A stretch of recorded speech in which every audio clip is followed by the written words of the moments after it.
climate change. Yeah. Different topic. Yeah. Okay, there'll be some stuff in.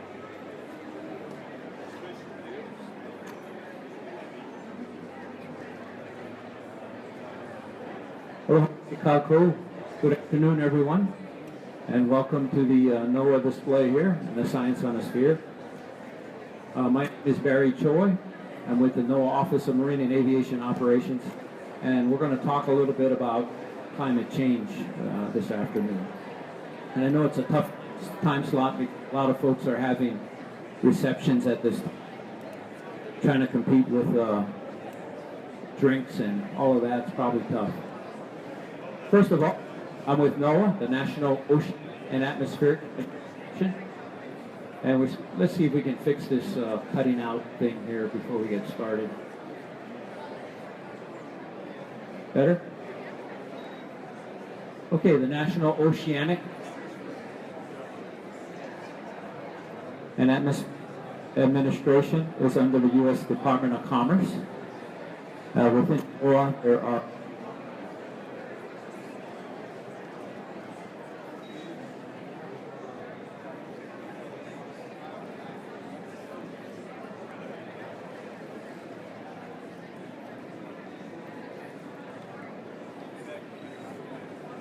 the U.S. Department of Commerce, and within NOAA, there are line offices. The one that you're probably most familiar with is the National Weather Service, where you get your weather information, you watch it for once. We also have the National Environmental Satellites and Data Information Service, National Ocean Service, National Marine Fisheries Service, our Office of Atmospheric and Oceanic Research, OAR, and there's another small office called the Office of Marine and Aviation Operations, which within it has NOAA Commission Corps. So you see this guy in a Navy uniform up here talking about NOAA. You're probably all confused. I'm not in the Navy. I'm in NOAA. NOAA has its own commission service, and that's the NOAA Commission Corps. And we operate the platforms for NOAA. That would be the ships and the aircraft. So the ships that go out to do the oceanographic research, charting, and all of that, and the aircraft that fly into the hurricanes and do a lot of other things. So that's my office there. What are we about? NOAA, our mission is just think of the 3 S's, very easy to remember: science, service, and stewardship. Okay? So we're in the business of understanding what goes on our planet, then taking that information and trying to see if we can figure out how to predict what changes we'll see in the future. And then sharing that information with others, that's that service component. And then, like we're doing today, and if you know what's coming, or you think you know, and you can predict it, and you see some train wrecks coming, or some problems that we might be having, what are you going to do about it? And so that's that stewardship piece. Whether you create a national monument, like we saw earlier this week, with the expansion of the Papahānaumokuākea Marine Monument, all aimed at protecting resources and making sure we have sustainability for the future. So, without further ado, this whole thing, climate change, we've been hearing this a lot lately, and I'm not here to change your mind on whether you believe it's occurring and what's occurring or not, but I'm here to just provide you a few tidbits or evidence that our impacts as humans on the planet is having a little bit of an effect. So up until about 2.5 years ago, I really didn't pay too much attention with climate change. I'm a meteorologist. I only think about 7 days, weather 7 days, you know. In NOAA, beyond 7 days, it goes to our Climate Prediction Center. So everything beyond 7 days is climate. But when I moved out here, I'm assigned to the Pacific Command. And so the Pacific Command here is looking at non-traditional security threats. And one of the largest, or the most hit upon non-traditional security threat in the Pacific is we heard about climate change, especially some of these smaller island nations. They're very concerned about having impacts of sea level rise and that sort of thing. So I said I better go research this climate change stuff and see what it's about and see what I think. And so there's this organization, the International Panel on climate change. And they got about, I don't know, 300 some odd scientists together, and they came up with a consensus on a lot of things. And one is we're warming due to CO2 concentrations. Everybody know what CO2 is? Carbon dioxide. We breathe in oxygen as animals. We breathe out carbon dioxide. When you burn fossil fuels, you create a lot of this CO2 as well. And a number of things are going on simultaneously. It's sort of like burning a candle at both ends, right? So not only do we have us burning fossil fuels to heat our homes or whatever, drive our cars and all that, we have a growing population. So we have a modernizing population in certain parts of the world with lots of people.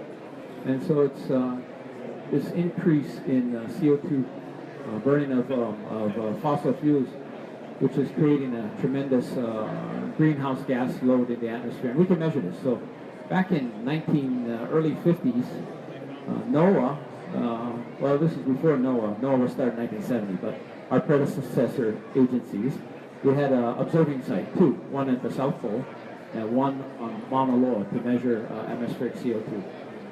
And so most recently, we just went over kind of a big hurdle or breakthrough of 400 parts per million, steady, 400 on Mauna Loa on the Big Island here. And so that CO2 acts as a greenhouse gas. So what it is, it really traps that solar radiation and makes us warm up.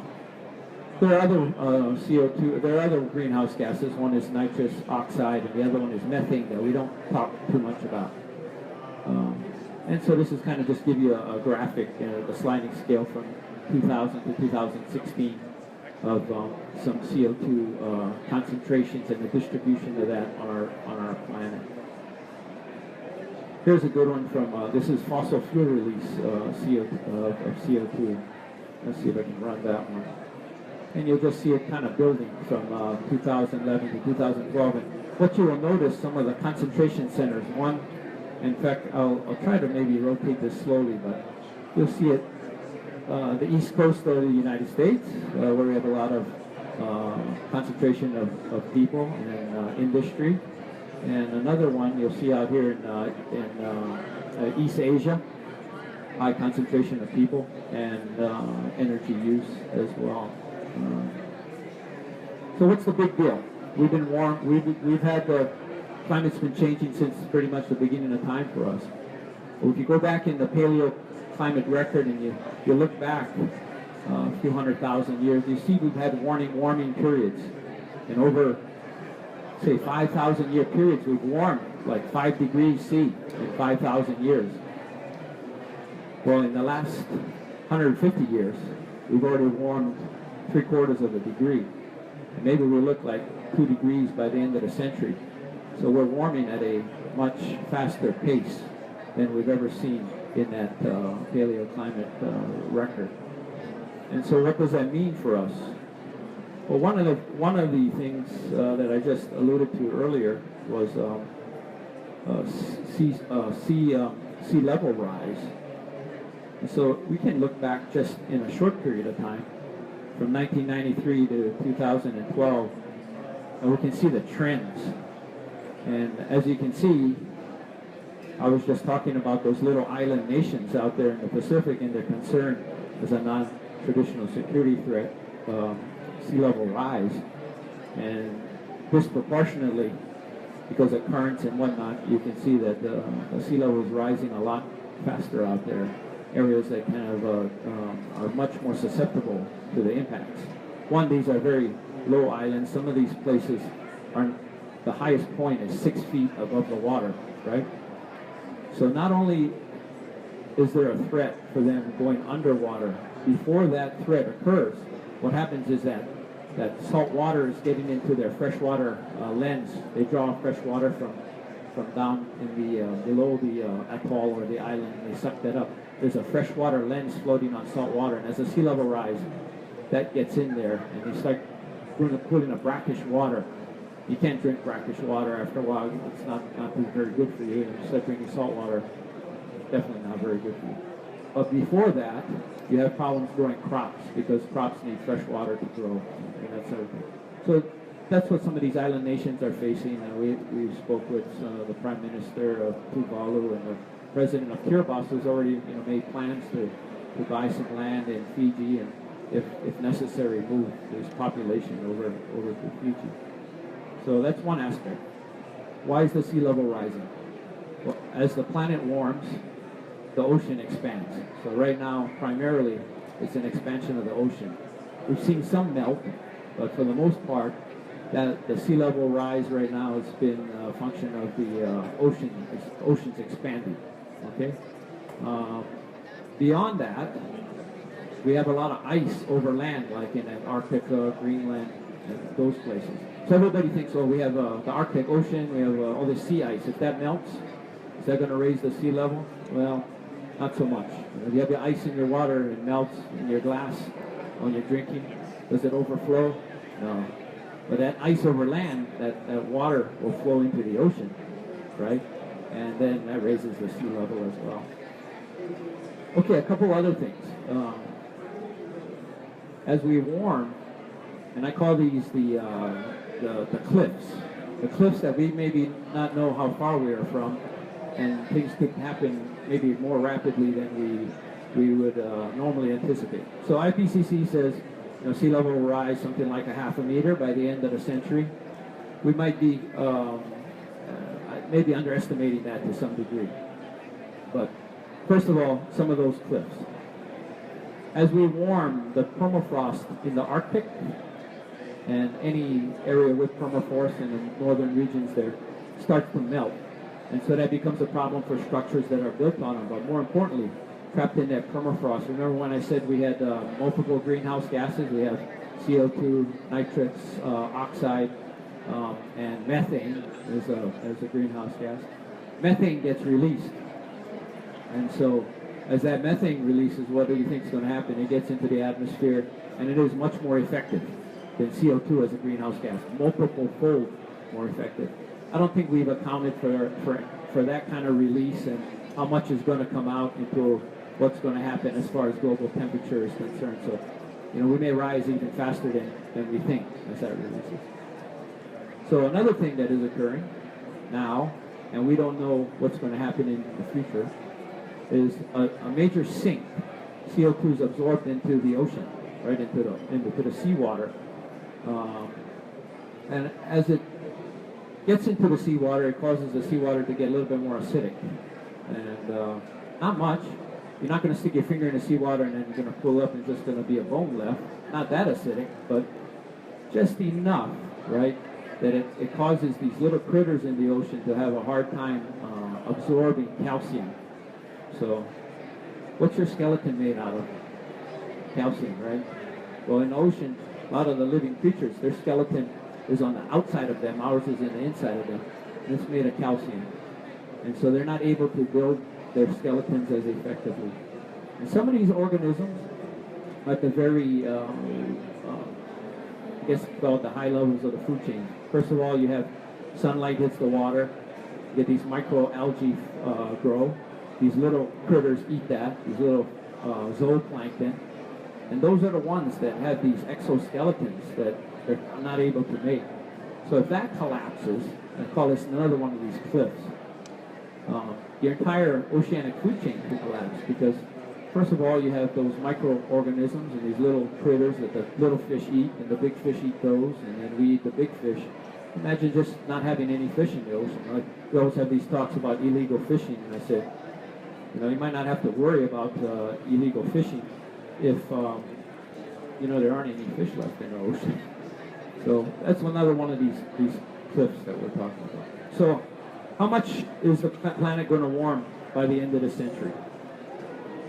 So right now the IPCC says I think it's about another maybe half, 3/4 of a degree or 1 degree. The sea level maybe a half a meter. It wouldn't be too far-fetched to see a 1 meter rise in the sea level. And let's see what that looks like here, if I can pull that up. I got one here with a whole bunch of sea level. That's the sea level trend. There we go. Okay, so we'll advance this out a little bit. So let's look at sea level today, current sea level. I think this one goes up in 10-meter increments. So as you can see, as we start raising the sea level, a lot of the earth starts going underwater. You got to remember right now, the earth is made up of the planet, you know, over 70, almost 80% covered by water, right? So 70% covered by water. And you can see some pretty large impacts as that sea level rises. Let's go look out in the Pacific. You don't even see any islands at that rate. Let's see if we back up and you can see some islands out here.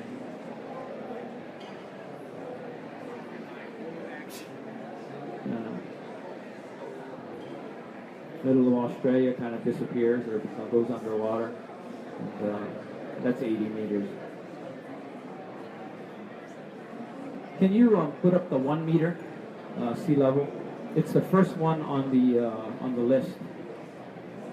If you go all the way up, you know, when you put all A to Z up, it's the first one. It says 1 meter.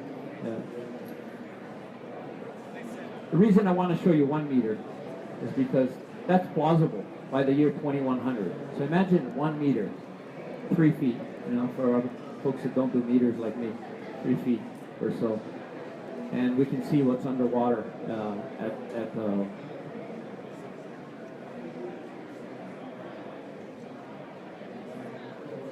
You got it? Yeah. So everything in red would be underwater during 1 meter sea level rise. Let's go out here, and this is kind of the dramatic part. If you look out in the Pacific, you can see some of those islands going underwater at 1 meter sea level rise. And a lot of even the larger expanses of land really go underwater on the coastal areas during a 1 meter sea level rise. If you think about it, that's not too far away, you know, by the end of the century. That's possible. And I thought, well, hey, is that realistic? So if we look back to the last interglacial period, about 125,000 years ago, where the temperature was 2 degrees warmer than it is today, or about, we think. The sea level was about 5 meters higher than it is today. So 1 meter is possible by the end of the century. So you can see some pretty significant impacts. One place that was kind of interesting, I was doing a talk in Dhaka, Bangladesh. Bangladesh is the size of the state of Iowa, right? And it has half the population of the U.S. in that size, about 150 million people. And so I was telling them this, that the sea level would rise a meter by the end of the century, and what would that mean for them? And one guy in the audience, he raised his hand and he goes, Captain Choi, that means 12 million people will be underwater here. You know, 12 million along the coastal areas. So I think I took up my 20 minutes, and I'll leave 10 minutes for questions, if any of you have questions. And thank you very much for your time.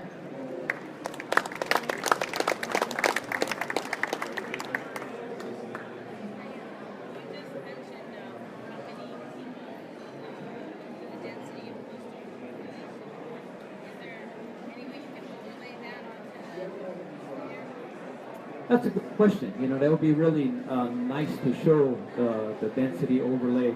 I don't think I've seen one of those in our data sets. Mostly our data sets are environmental data sets, but there's no reason we couldn't do something like that in the future. Put a density map on there. We do it for disaster management. So what we'll do is the Pacific Disaster Center, we use some of their stuff. What they do is they put a population dynamic, because populations change for the cities, and then as a storm is coming through, we do the part, the environmental part, how far out from the center of the storm out, how hurricane force winds, let's say, and then tropical storm force winds, and estimate the impact on the area, and how many shelters you're going to need, where, who to evacuate, those types of things, and how many people are going to be impacted by the storm. So you've seen those things when you see on the news, you see this many people are going to be impacted by this storm. That's where that's coming from. But exactly what you're talking about, that over there. But we're 7 billion on the planet, something like that, dusting to 9 here pretty shortly. A lot of load on the resources. Like I said, burning that candle from both ends. We're extracting the resources that also some of them are having trouble surviving because of the impacts of fossil fuels. Another one, pollution is another problem. You ever heard of they tell people who are pregnant not to eat fish, right? Not to eat too much fish. You know why? Mercury, right? Yeah. So where that mercury, a lot of that mercury comes from? The burning of coal. Yeah. That's how that gets into the ocean as well. So another good reason maybe to get off or try to limit the fossil fuel usage.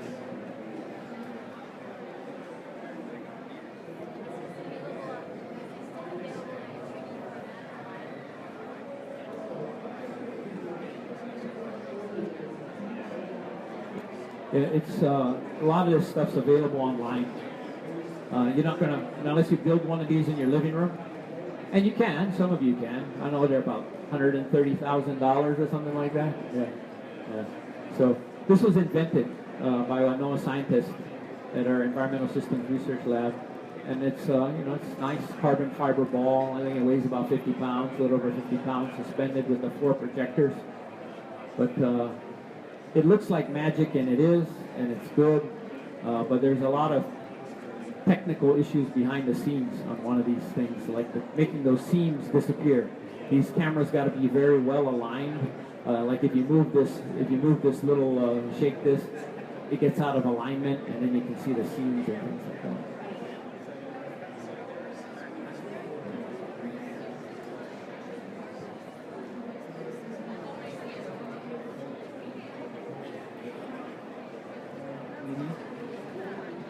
It's just the atmospheric circulation, but yeah, sure, you'll get higher concentrations in the winter because people are trying to stay warm too, burning more fossil fuels, or even burning wood for that matter.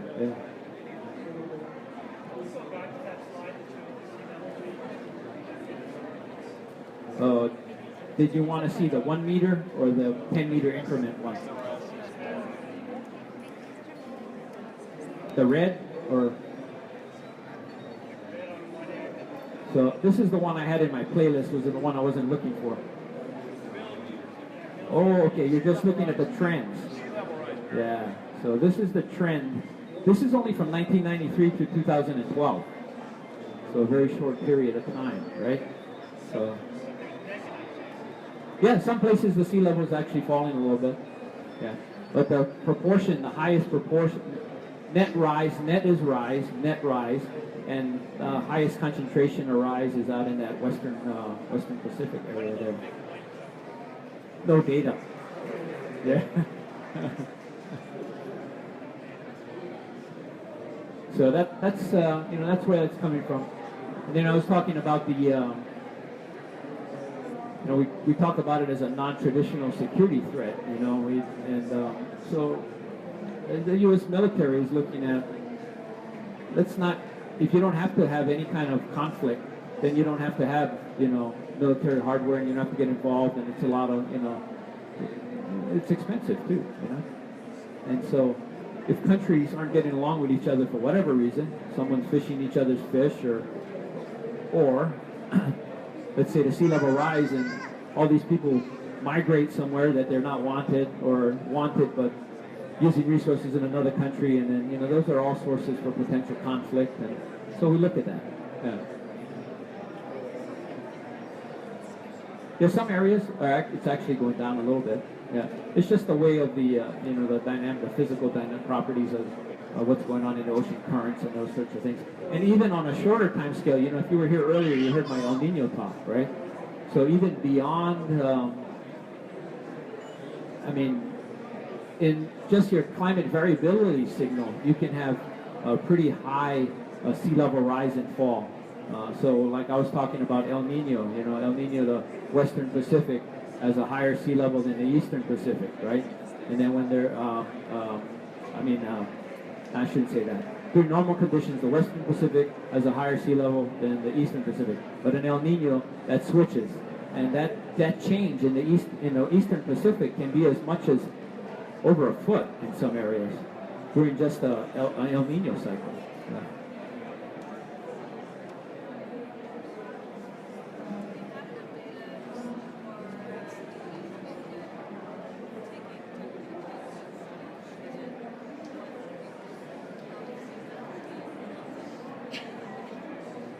So there's been some work on that, modeling drought and areas that will get additional precipitation. So as we warm, the net we should see maybe more precipitation because of more water vapor and evaporation. But there'll be some areas with some significant drought areas as well. The distribution of that is sort of still in the works, I think. From what I've seen, there's some estimates that these areas will get more, this will get less. But one area that's pretty interesting is disease. We've already maybe seen some of this already. We had a dengue outbreak in Japan, I think, 2 years ago. And mosquito-borne diseases, as you get warmer, the range of some of these insects will increase. Yeah? So as those range increase, you'll see some insect vector diseases spread in larger areas, ticks as well. Yeah.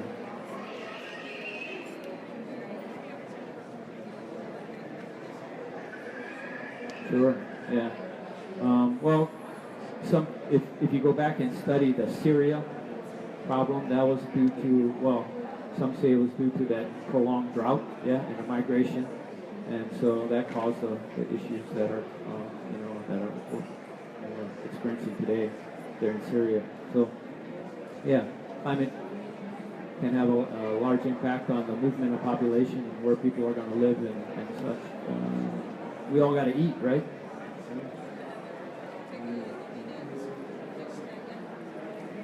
There's a lot of work on it because we want to try to not have another Syria situation on the DoD side. So they look at that very carefully.